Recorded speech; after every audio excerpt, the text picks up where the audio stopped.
morning po sa ating lahat. Tara, silipin po natin tong automatic incubator natin at saka DIY incubator natin. So ito po, tayo po may gawa niyan, no? So baka mamaya may magtatanong sa comment sa atin kung tayo ba ang gumawa. Yes po, tayo ang gumawa. And may napisa na po ba? Yes po, may napapisa na po tayo dyan, no? Pero matagal po natin siyang hindi nagamit dahil konti pa lang yung breeders natin a year or 2 years ago. Kaya sapat na ito muna ang gagamitin natin since ito po, mataas po ang hatching rate, no? Almost 90 to 95%, di ako nagbibiro, no? Kaya yun nga, no? Kahit magkaiba yung thermostat nila, ayan 37.5 dito. Dito 33.7. Same po, no? Yung actual hatching temperature sa loob nitong automatic incubator natin at saka DIY incubator natin, no? So, wag po tayo magre-rely, no, sa thermostat kapag tayo po ay gumagawa ng incubator. Mas maganda po na meron tayong mercury thermometer or digital thermometer. Pero mas maganda po kung mercury thermometer, mas accurate po, no? Para ma-test po natin yung actual temperature po sa loob, no? So, yun naman po yung makakapisa, yung actual temperature po sa loob, no? Hindi po yung thermostat, no? Lalo na kapag DIY po, no? So, napakaswerte natin kasi meron tayong nabili, no? Nagkaroon tayo ng extra pera or nakaipon tayo, kabili tayo ng automatic incubator. Ito, dito natin kinakalibrate yung mga DIY incubator natin. Actually po, 3 to, no? Nabili po yung 2. Ayan, no? Binili. Hindi naman pambenta pero pinilit akong bilhin, binenta natin. And then meron tayong ginawa na isa, mamaya darating na po dito, no? At ipapahiram po sa atin. Okay? Okay. Silipin na po natin to. So ayan, marami pong mapipisa, no? Ay, hala, ayun pa. Nadagdagan na. So, 11 na po yung mapipisa, no? So, 11, 12. Ala, marami na po. Marami na tayong mapipisa na, ano. So, ang ginagawa ko po dito, inihiwalay ko muna yan. Nasaan na yun? Ala, hindi ko na nakita yung isa. Hinihiwalay po muna natin yan. Ayan, no? Ayun, nakita nyo yung crack? Ayan po, no? Itong isa. Ayan, ayun. So, ginagawa natin po, hinihiwalay po muna natin. Tapos, ito. Napipisa na rin po, no? Ayan, no? Dami na. May additional tayong 3 mapipisa, So, yan, no? Silipin na po natin lahat to kasi hatching na din po talaga to, no? Ito na. Meron pa. Ayan, no? Okay. So, may panibago tayong hatching,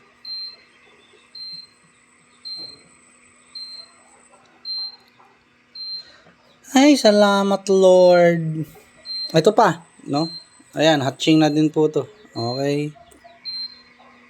Ang galing. Ang galing. So yan, tingnan na po natin ayan, no? Nabitak na din po. Ayun, nakita nyo? So yan, mapipisa na rin po yan. Dami nito. Marami-rami po to, no? Silipin na natin isa-isa. Kasi mahirap. Ayan pa. Ayan, no? Yan, crack na rin po yan, no? So, mapipisa na rin yan. Mahirap po kasi kapag naiwanan natin to, no? Na nakailalim yung crack niya.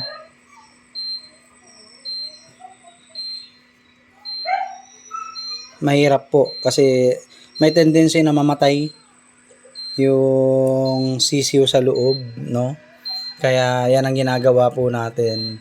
So, iisa-isahin na po natin to dahil halos lahat po to mapipisaan na sabay-sabay, no?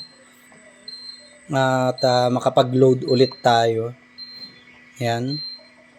So, isa-isahin na natin kasi mahirap pag umilalim po yung bitak, no? Dahil maaari pong di makalabas yung sisiw. Ayan. So, isa-isahin na natin to. Mahirap po kapag may nakaligtaan tayo dito eh.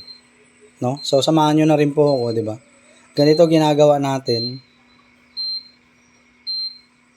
kapag may hatching po tayo. Okay? Ganyan lang po.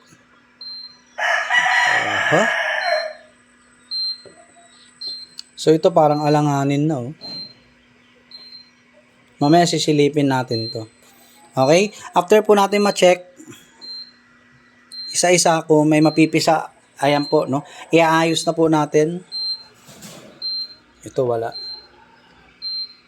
Wala. Wala, no? So, ayan, iaayos na po natin sila. Okay? Ganito lang po, inuusog ko lang yan. Ayaw. Yan, inuusog lang po natin itong mga tong hindi mapipisa. Yan. Okay. Uusog lang natin to dito. Dito. Dito. Dito. Dito. Yan. Yung mga hindi mapipisa. Tapos ito, mga mapipisa po natin. Ayan o. Lalagay na po natin dito. Ayan o. Kita nyo yung crack. Okay. Ayan o. Okay. Dami po nito. Ayun o. Yan. Sinyalis po yan. No? Malalabas na ang sisiw. Okay. Ayan. Crack yan o. Diba? So, sinyalis po yan, nalalabas na ang sisiw natin ito. Ayan. Okay? Lalabas na rin po yan, no? And ito, gusto na talagang lumabas. Ayan, no? So, meron tayong 2, 4, 6, 8, 16, 17 na mapipisa po dito sa ating DIY incubator. Sara na natin para hindi maudlot, no? Yung ating hatching na mga pasisiw, no? So, dito naman tayo sa DIY incubator. Ayan, konti na lang po laman nito, no? Ginawa na po natin tong holding area. What I mean holding area po, yung mga fertile eggs po kasi natin, bale, inaano po natin, no? Kino-collect natin siya 7 days, no? So, may mga pagkakataon po na tawag dyan, puno itong mga incubator natin. Tapos, marami tayong fertile eggs, no? So, ang ginagawa po natin ay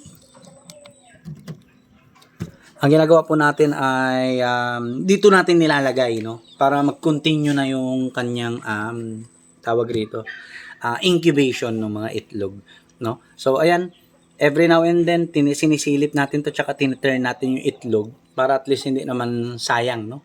Na saglit patay natin, ayan. So, para hindi naman po sayang, no?